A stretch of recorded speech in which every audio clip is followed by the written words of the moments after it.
कहानी वह डरावनी रात, भाग 2। दोस्तों, कहानी में अब तक आपने जाना कि एक यात्रियों से भरी हुई बस राजस्थान की एक अनजान जगह पर जंगल में रुक जाती है। उसके पीछे के दोनों टायर खराब होने के कारण बस के सभी यात्री एक कोठरी में आराम करते हैं और वहां रहने वाले एक चौधरी की सबको बाहर जाने के लिए मना करते हैं।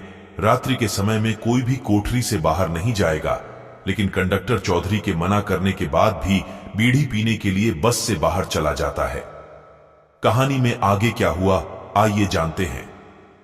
कंडक्टर के बाहर जाने के बाद चौधरी जी ने जल्दी से कोठरी के किवाड़ बंद किए और साथ में पटरे की मदद से किवाड़ को रोक दिया।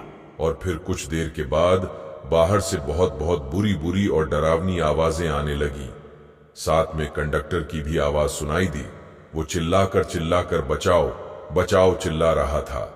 कोठरी के कुछ लोग कंडक्टर की मदद के लिए बाहर जाने लगे, लेकिन चौधरी जी ने उन्हें सब ये कहकर रोक दिया कि अगर सब बाहर गए तो सर्वनाश हो जाएगा।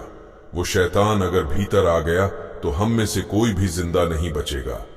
सब अपनी जान के विषय में सोचकर पीछे हट गए। फिर चौधरी जी ने सबसे कहा कि सब अपनी अपनी जगह पर लेट जाएं, और उनकी बात मानना हम सबकी मजबूरी थी। हमने सबने वही किया जो चौधरी जी ने कहा था। एक आध घंटे बाद सबको नींद आ गई। हम सब सुबह जगह तो वहां का मंजर देखकर दंग रह गए। हम सब रेत पर लेटे थे और वहां से कोठरी गायब थी। केवल हम लोगों का सामान ही पड़ा था। वहां 2 समाधियां बनी थीं, जिन पर चौधरी सुमेर सिंह और धन्नो सिंह लिखा था। हम सब ये देखकर हैरान थे कि आखिर रात को जो हुआ था वो ख्वाब था या हकीकत। तभी वहां से एक चरवाहा अपनी भेड़ों के साथ निकला। उसको हम लोगों ने सारी बात बताई तो उसने बताया कि यहां बहुत समय पहले एक सराय हुआ करती थी, जिसकी रखवाली चौधरी सुमेर सिंह और उनकी पत्नी धन्नो किया करते थे। और उन दोनों के स्वर्गवास के बाद आज भी उनकी आत्माएं भटके हुए मुसाफिर की मदद करने आती हैं। इस इलाके में बहुत शैतानी आत्माएं रहती हैं जो लोगों को कत्ल कर देती हैं, लेकिन सुमेर सिंह और उनकी पत्नी अच्छी आत्माएं हैं, इसलिए वो लोगों की मदद करने आ जाते हैं। ये सब कहकर चरवाहा वहां से चला गया, लेकिन हम सबके मुंह और आंखें खुली की खुली रह गई। फिर हम सब ने अपना अपना सामान उठाया और बस की ओर आए। देखा तो वहां कंडक्टर की लाश लहूलुहान पड़ी थी। वो सब देखकर हम सब का दिल दहल गया।